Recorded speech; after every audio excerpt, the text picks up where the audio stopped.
Am I the asshole for telling my coworker the office prank wasn't funny and refusing to participate? I, 23M, work in a small office. We're the type that celebrates birthdays with supermarket cake and a card everyone signs. There's this guy on our team, mid-30s M, who loves banter. He's not malicious, but he pushes things. Last week it was my birthday. I don't like big attention, but whatever. I came in and my desk was completely wrapped in tin foil. Keyboard, mouse, chair, monitor. Even my water bottle. Everyone was laughing. Someone filmed my reaction. I smiled at first because I assumed it was light. Then I realized they'd also changed my desktop background to an old LinkedIn photo of me that I hate. Like zoomed in, slightly distorted. And they printed it and taped it to the wall behind my desk. Everyone was watching me. I just stopped smiling. I said, "Can we not do this?" The banter guy said, "Oh, come on, it's your special day. Take a joke." I said I didn't find it funny and started unwrapping everything quietly. No yelling. No swearing. Just not playing along. The mood got weird fast. Later my manager pulled me aside and said I killed the vibe, and that it was meant to be team bonding. Apparently they spent their lunch setting it up. Now some people are acting awkward around me. One said I could have just laughed and moved on. Another said I made it uncomfortable by being serious. Here's my thing. If I had fake cry laughed and pretended it was hilarious, I'd be rewarding it. And I genuinely felt embarrassed being filmed while everyone waited for a reaction. I didn't insult anyone. I didn't storm out. I just didn't perform gratitude for something I didn't enjoy. Am I the asshole for refusing to play along? Not the asshole. You are not obligated to enjoy their prank. Your manager says you killed the vibe? Maybe their prank killed your enjoyment of the birthday celebration. This happens to me once. I didn't take any of it down and left it. The manager came in and asked when I was going to remove it. Said never. Why should I be involved at all? Not the asshole, and your manager is a bad manager.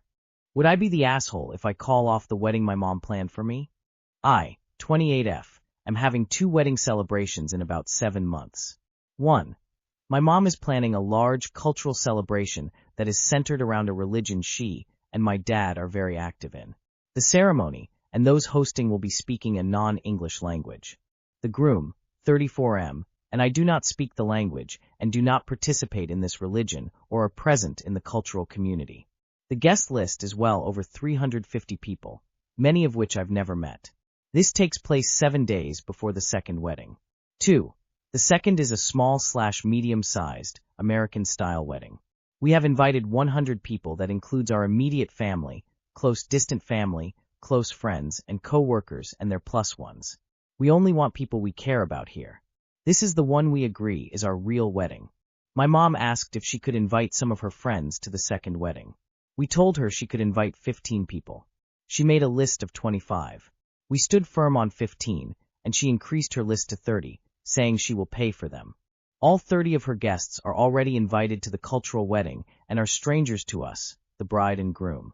After many weeks of excuses of why she should be able to invite more than 15 people, she has now given an ultimatum. If I don't allow her to bring everyone she wants, now 40+ people, to the American-style wedding, she will not come. Would I be the asshole if, in response to her ultimatum, we call off the first wedding? We didn't want to do the cultural wedding in the first place. We would be saying words we can't understand in language we don't speak, in clothes we would never wear, with people we don't know. It would feel like a show rather than a celebration of our love. We only agreed to the cultural wedding despite not practicing the religion or being active in the community, because we knew my mom would want to invite many people, and we thought was the best way for us to accommodate her. It's clear she will be upset if she doesn't get her way for both ceremonies. However, I understand a lot of work goes into planning such a large party. She has spent a lot of time getting the cultural outfits that are all made by hand and must be important from a different country. Almost every person in the community knows about this cultural wedding, and it would be embarrassing for her if we call it off. We could just do the cultural wedding and let my mom skip the real wedding if she's that upset about her friends. Edit, my dad, me, and my fiancé are paying for the second wedding. My dad is paying for the first one alone. When my mom says she will pay for it, she means my dad will pay. She is a stay-at-home mom and an empty nester. My dad's opinion is no fighting, it's bad for the wedding, and will take no one's side. Call off the first wedding and uninvite her to your actual wedding. I feel bad for your partner that they're being forced into this nonsense. That's not a good way to start a marriage. Not the asshole. Cancel the first and rescind the offer of 15 guests to the second. Maybe then she'll learn to stop railroading people. Not the asshole. Let her skip wedding 2 then. And if she then says she won't throw wedding 1, yay. Am I the asshole for not inviting my brother's sister-in-law to my wedding? Some background. I am one of 5 siblings. I grew up with my mother's side of the family, which is huge. My grandma has well over 40 grandchildren. My fiancé comes from a small family, but he is one of 7 siblings. He doesn't have an extended family like I do. Due to this, we decided to have a micro-wedding where we only invite siblings and close people to us. My sister got married in 2022, and she paid over $40,000 and had 200 people at her wedding, and it was so stressful, and we hardly see any other people at her wedding anymore due to family problems, so I do not want to fund a party with people who are not actively in our lives. Currently my guest list is 32, but we have a max capacity of 48 allowed if we paid the difference. All that being said, this is where the issue arises. My eldest brother lives in out of state, and I am having the wedding in LA, where I live, and the rest of my family is coming in from the Bay Area. Due to the whole immigration issue happening at this time, my brother said he will feel more comfortable driving down to LA if I can invite his sister and brother-in-law who are citizens versus he driving, as he is currently working on his documentation. I told him I'd think about it. While visiting my mom, she brings it up, to which my fiancé tells her we are not inviting them, we don't know them, and we have a limited guest list. This offended my mother, who then started trying to find a solution by uninviting her husband. My parents are divorced, and uninviting my grandparents so my brothers-in-laws could come. To which my fiancé also turns her down. My fiancé and I already spoke about this privately, and we both agree we don't want to invite them. He just spoke up for me because my mother is very manipulative, and he is not afraid to tell her no like I am. Now this whole thing has blown up out of proportion, where my mother is calling my brother, and my father telling them she doesn't understand me and doesn't understand why it's a huge deal. That I am being selfish, and has also said she doesn't even agree with me having a small wedding because none of our extended family is invited. My brother and father have both called me separately about this now. My brother is more understanding of it, but still expresses concern over driving to LA, and my father is also pushing I invite these folks.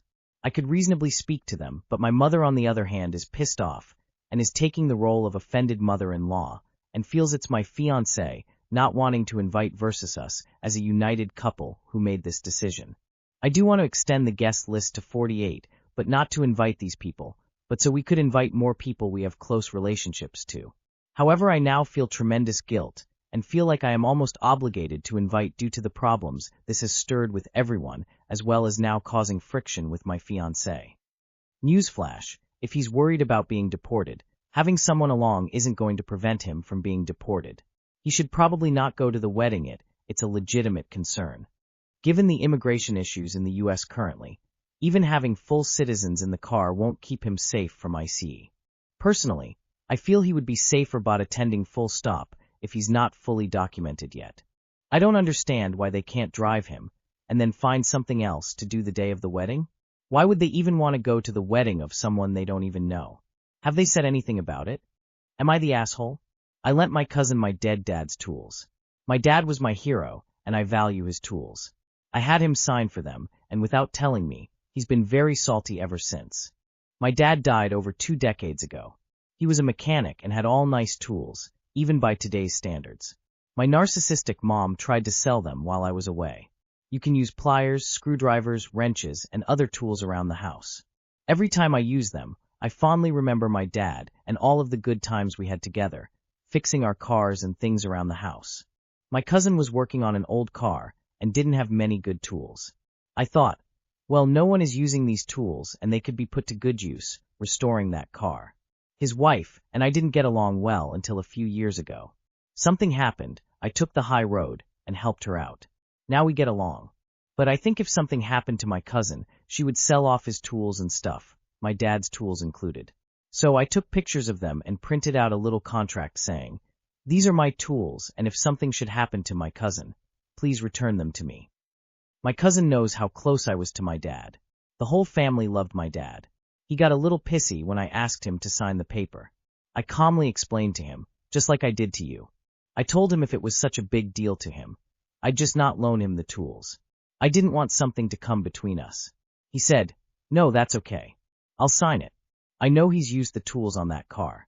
I've tried several times to ask him to hang out. I drive a 70-mile round trip every time to go see him, because he doesn't want to be bothered to drive into the city. Every time I text him, he says no with some excuse and a salty undertone. I texted him this week, reminding him that he was supposed to contact me, and he blatantly says that he knows that he was supposed to contact me. Finally, I'm like, "Hey, I haven't seen you since I lent you my dad's tools. It's been over a year. What's going on?" He goes off about me having him sign that paper. Last time I saw him, I was late when I met him, at his place. I take care of my elderly mom and sometimes things happen. I apologized about it and explained what happened. He knows that I take care of her, but he doesn't get it because he put his elderly mom in a home and walked away. I've put up with him being passive-aggressive about not meeting up for quite a while. He texted me and said, "We don't need to see each other. We can just talk on the phone." WTH? My family is dying off every year, and I'm trying to stay in contact with who I have left, but I'm tired of this. I told him to just give me back the tools, and we don't ever have to talk again. I feel like no good deed goes unpunished. Am I the asshole? Edit 1. After many kind people gave me ideas of how to handle this, I've come up with something. I don't think it's the best one, but I do think that I'm giving him enough rope to HG himself, if anyone knows that metaphor. I don't know if that would be allowed to post, so I blanked a bit of it out. I'm going to give him until the end of this week, allowing him to choose the day and a time. I'll make sure that I'm available to go out there. Hopefully, he'll give me a day and time. If he doesn't, I will know something bad has happened and contact the sheriff. If he does, hopefully I can get my dad's tools, peacefully, and never have to talk to him again. He's not stupid. He should know if something has happened to the tools, I'll have that document, and I will be vengeful. I'm more than hoping that this isn't going to be a huge issue. Thank you to everyone that was so kind to give me your time addressing this issue. Get your tools back. Not the asshole, but this is a good lesson, actually, too. 1. Don't try to do people favors they don't ask for. It weirdly rarely ends well. 2. Don't lend money or items you care about getting back. That also rarely ends well. I'm sorry about your family crying face. Seriously, get those tools back if they're not already gone. Your cousin is ready to drift apart from you. Not the asshole.